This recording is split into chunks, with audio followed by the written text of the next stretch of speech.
तो आज की इस वीडियो में हम सीखेंगे क्लास 10 मैथ बहुत ही इम्पोर्टेंट क्वेश्चन जो बोर्ड एग्ज़ाम में पूछा ही जाता है। तो क्वेश्चन है, सिद्ध कीजिए √5 एक अपरिमेय संख्या है। बहुत ही अच्छे तरीके से समझने वाले हैं स्टेप बाय स्टेप। तो देखो यहाँ पे √5 जो है कि एक अपरिमेय संख्या है, हमें पता है, लेकिन यहाँ पे हमें सिद्ध करना है। ठीक है, तो √5 को हम पहले क्या करेंगे, परिमेय संख्या मान लेंगे, क्योंकि इसको डायरेक्ट हम अपरिमेय संख्या नहीं सिद्ध कर सकते। ठीक है, तो √5 को हम पहले परिमेय संख्या मानेंगे। और परिमेय संख्या की जो भी कंडीशन होती हैं, P/Q के रूप में होना चाहिए, P और Q पूर्णांक होने चाहिए, P और Q सहअभाज्य होने चाहिए। इसमें हम फिलअप करेंगे √5 में। ठीक है, मानने के बाद, परिमेय संख्या मानने के बाद अगर लास्ट में हम इसको परिमेय संख्या सिद्ध कर पा रहे हैं कि ये परिमेय संख्या है, तो इसको हम समझेंगे परिमेय संख्या। नहीं सिद्ध कर पा रहे हैं तो हम समझेंगे √5 एक अपरिमेय संख्या है। ठीक है, इसको फिर से समझते हैं। पहले इसको हम मानेंगे √5 एक परिमेय संख्या है। परिमेय संख्या की जो भी कंडीशन होगी इसमें हम फिलअप करेंगे। तो मानने के बाद जब लास्ट में हम इसको पूरा सिद्ध करेंगे, अगर इसको हम परिमेय संख्या भी नहीं सिद्ध कर पा रहे हैं, मानने के बाद भी नहीं सिद्ध कर पा रहे हैं, तो हम समझ जाएंगे √5 एक अपरिमेय संख्या है, तभी तो परिमेय संख्या नहीं सिद्ध हो रही है। ठीक है, तो इसको हम सॉल्व करेंगे तो आपको और अच्छे से समझ में आएगा। ठीक है, तो इसको हल करते हैं। तो सबसे पहले क्या करेंगे, मान लेंगे माना √5 एक परिमेय संख्या है। तो यहाँ पे मान लेंगे माना √5 एक परिमेय संख्या है। जब इसको हमने √5 को परिमेय संख्या मान लिया है, तो परिमेय संख्या को हम क्या करते हैं, P/Q के रूप में लिख सकते हैं। तो यहाँ पे लिख देंगे √5/1 बराबर P/Q, जहाँ हम इसको P/Q के रूप में नहीं लिख रहे हैं, सीधा सा थोड़ा शार्ट कर देना है। P और Q पूर्णांक हैं और सहअभाज्य हैं। सहअभाज्य का मतलब आप ये समझ लिए, इन दोनों का HCF या बोले मासा, HCF मासा होता है। ठीक है, HCF 1 होना चाहिए और कोई भी संख्या नहीं, केवल 1 होना चाहिए। अब इसको समझ लो, जैसे 4 और 6, इन दोनों का मासा क्या आएगा, 2 आएगा। मासा मतलब जो दोनों में कॉमन हो, 2 का भाग 4 में भी जा रहा है और 6 में भी जा रहा है, तो इनका मासा क्या आएगा, 2 आएगा। तो ये दोनों अभाज्य संख्या नहीं है, मासा 1 आना चाहिए। इसको बोलें तो ये अभाज्य संख्या नहीं है। जैसे लिख देना 3 और 5, ये अभाज्य संख्या है, सहअभाज्य संख्या। ठीक है, ये सहअभाज्य संख्याएं हैं क्योंकि इन दोनों के बीच में केवल 1 कॉमन है और कोई भी संख्या नहीं है, मतलब इन दोनों का HCF क्या आएगा, 1 आएगा। जैसे लिख दे रहे हैं 7 और 6, इन दोनों का मासा क्या आएगा, 1 आएगा, क्योंकि दोनों संख्या किसी भी संख्या से नहीं डिवाइड, केवल एक संख्या से डिवाइड, 1 से। ठीक है, और यहाँ 9 और 12 लिख रहे हैं, ये सहअभाज्य संख्या नहीं है, क्योंकि ये भी 3 से कटता है, ये भी 3 से कटता है, मतलब 1 के सिवा और किसी भी संख्या से नहीं कटना चाहिए, तो हम उसको क्या बोलेंगे, सहअभाज्य संख्या बोलेंगे।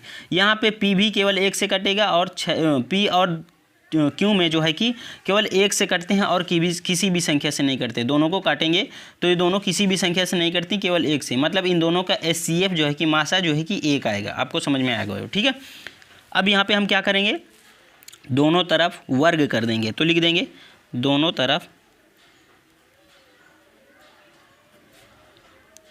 वर्ग करने पर, जब वर्ग करेंगे तो √5 का वर्ग करेंगे, तो लिख लेते हैं एक बार, √5/1 का वर्ग बराबर P/Q का वर्ग। यही हो जाएगा ना, दोनों तरफ वर्ग कर दिया। अब √5 का डबल बार गुणा करेंगे तो √25 हो जाएगा। √25 का वर्गमूल ले लेंगे तो 5 आ जाएगा। ठीक है, क्योंकि रूट अगर लगा हो उसका हम स्क्वायर करेंगे तो सेम संख्या आ जाएगी, रूट बस हट जाएगा। ठीक है, तो यहाँ पे रूट बस हट जाएगा, 5 आ जाएगा /1 बराबर इधर P²/Q² आ जाएगा। अब यहाँ पे हम क्या करेंगे, तिर्यक मल्टीप्लाई कर देंगे, P² का 1 में करेंगे और Q² का 5 में कर देंगे, तो क्या आ जाएगा, 5Q² बराबर P²। यहाँ पे हम Q² रोक लेंगे और 5 को उस पार भेज देंगे, बराबर के उस पार किस में जाएगा, भाग में चला जाएगा। तो इसका Q² बराबर क्या आया, P²/5 आ गया। अब यहाँ पे आपको कुछ समझना है, इसको हम समीकरण 1 कर लेते हैं। ठीक है, यहाँ पे P² जो है कि किससे डिवाइड है, 5 से डिवाइड है। यहाँ पे P और Q आप किसी संख्या को समझते चलना। ठीक है, मतलब पी स्क्वायर, पी कोई संख्या थी, उसका स्क्वायर जो है कि 5 से विभाजित है। तो एक प्रमेय है कक्षा 10 में ही आपको 1.3 प्रमेय, वो प्रमेय है, कहती है कि अगर किसी संख्या का स्क्वायर किसी संख्या से विभाजित है तो वो संख्या भी उससे विभाजित होगी। इसको यहाँ पे हम समझते हैं। जैसे 3 से कोई संख्या का स्क्वायर मतलब 6 का स्क्वायर विभाजित है, मतलब 6 का स्क्वायर कितना होता है 36। 3 से 6 का स्क्वायर विभाजित है, ये कितना आएगा 12 आएगा। इससे मतलब नहीं है 12 से, ठीक है। मतलब 3 से जो है कि 6 का स्क्वायर विभाजित है तो 3 से 6 भी विभाजित होगा। मतलब इस 6 का स्क्वायर विभाजित है तो 3 से 6 भी विभाजित होगा। मतलब स्क्वायर अगर विभाजित होगा तो वो संख्या भी विभाजित होगी। जैसे इसको समझते हैं, यहाँ पे 5 ले लेते हैं। 5 से अगर 15 का स्क्वायर विभाजित है, 15 का स्क्वायर 225 होता है, ठीक है। 5 से अगर 15 का स्क्वायर विभाजित है तो 5 से 15 भी विभाजित होगा। मतलब स्क्वायर विभाजित होगा तो वो संख्या भी विभाजित होगी। मतलब 5 से 15 का स्क्वायर, 15 का स्क्वायर कितना होता है 225, 15 का स्क्वायर 5 से विभाजित है तो 15 भी 5 से विभाजित होगा। ये इसमें प्रमेय आपकी कहती है, ठीक है। क्योंकि यहाँ पे आप डिवाइड करेंगे तो ये कट जाएगा, 5 चौक 20, 5 5 25, 45 आ गया। लेकिन इससे मतलब नहीं है हमें, 15 का स्क्वायर 5 से विभाजित है तो 15 भी 5 से विभाजित होगा। यहाँ पे क्या होता है, यहाँ पे पी स्क्वायर जो है कि 5 से विभाजित है तो पी भी 5 से विभाजित होगा। यहाँ पे स्क्वायर है ना, तो यहाँ पे आपको समझना, पी स्क्वायर 5 से विभाजित है तो पी भी 5 से विभाजित होगा। इसमें यह कहता है, ठीक है। तो एक बार हम लिख देते हैं यहाँ पे, जहाँ आपकी 1.3 प्रमेय है आप उसको समझ लीजिएगा, ठीक है। जहाँ पी स्क्वायर 5 से विभाजित है तो P भी 5 से विभाजित होगा। अभी हमने समझा ना, 3 से अगर 6 का स्क्वायर विभाजित हो तो 3 से 6 भी विभाजित होगा। 6 विभाजित होता है ना, यहाँ पे देखो 3 से 6 विभाजित होगा, क्या आएगा 2 आएगा। इन दोनों से कोई मैटर नहीं, ये दोनों अलग अलग आएंगे, ठीक है। क्योंकि इस संख्या के स्क्वायर में, जब संख्या के स्क्वायर में भाग देंगे तो यहाँ पे 12 आ रहा है, यहाँ पे संख्या में भाग दे रहे हैं तो 2 आएगा, बराबर नहीं आएंगे। यहाँ पे वही इम्प्लीमेंट करते हैं। यहाँ पे पी स्क्वायर में हमने भाग दिया 5 का तो क्यू स्क्वायर आया, और यहाँ पे पी में अगर केवल भाग देंगे तो कोई संख्या और आएगी, ठीक है। उसको हम मान लेते हैं, यहाँ पे पी बटे पी में भाग देने पर मान लिया कोई संख्या m आती है, ठीक है। जब m आएगी तो इसको हम तिर्यक मल्टीप्लाई कर देंगे, इसका एक बराबर m बराबर क्या आ जाएगा, m बराबर यहाँ पे p बराबर केवल, ठीक है। क्योंकि इसके नीचे 1 होगा, इसका p में 1 का p में होगा तो p बराबर क्या आ जाएगा 5m आ जाएगा, ठीक है, 5m। अब p बराबर जो 5m आया है यहाँ पे समीकरण 1 में रख देंगे। तो लिख देना आपको p का मान समीकरण 1 में रखने पर, समीकरण 1 में रख देंगे यहाँ पे। तो क्यू स्क्वायर बराबर पी की जगह क्या रखेंगे 5m रख देंगे, तो 5m का स्क्वायर बटे क्या है 5 है, 5 का स्क्वायर कर देंगे, ठीक है। यहाँ पे स्क्वायर 5 का नहीं है तो केवल 5 रखेंगे, स्क्वायर में 5 में स्क्वायर नहीं है, ठीक है।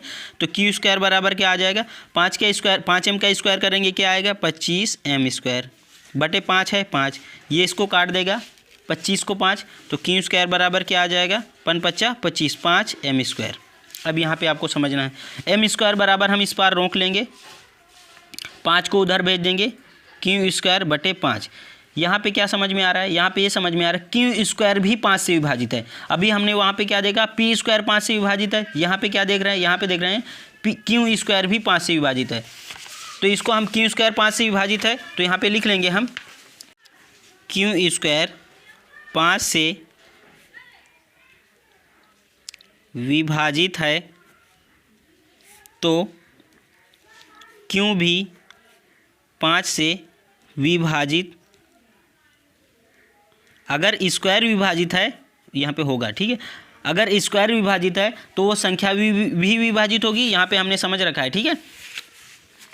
अब यहाँ पे हमने क्या माना था, अब आपको समझो, जहाँ p और q पूर्णांक हैं और सह अभाज्य, सह अभाज्य मतलब ये वो एक के सिवा किसी भी संख्या से विभाजित नहीं होंगी। यहाँ पे p किससे विभाजित है 5 से विभाजित है, और यहाँ पे हमने क्या सिद्ध किया, यहाँ पे q भी 5 से विभाजित है। तो हमने जो माना है वो गलत है ना, ये गलत हो रहा है ना, यहाँ पे सह अभाज्य संख्या नहीं है। क्योंकि यहाँ पे देखो, यहाँ पे हम 5 से भी विभाजित q को विभाजित कर रहे हैं, यहाँ पे p को भी 5 से विभाजित कर रहे हैं। तो हमने जो माना वो गलत निकल रहा है कि नहीं। हमने यहाँ पे क्या माना था, यहाँ पे हमने माना था सह अभाज्य, पी और क्यू सह अभाज्य। सह अभाज्य क्या बताया, वो केवल 1 से विभाजित होती हैं और किसी भी संख्या से नहीं विभाजित होती हैं। यहाँ पे क्या निकल रहा है, यहाँ पे हम सिद्ध कर पा रहे हैं पी भी 5 से विभाजित है और क्यू भी 5 से विभाजित है। तो हमने जो माना वो गलत है ना, हमने गलत माना है ना, तभी तो यहाँ पे गलत निकल रहा है। यहाँ पे हमने इसको शाहबाज माना है और यहाँ पे डिवाइड हो रही हैं, तो गलत माना है तभी तो ये हो कंडीशन आ रही है। तो हम यहाँ पे आपको पूरी लिखना पड़ेगा, पूरा लिख दे रहे हैं इसको हम।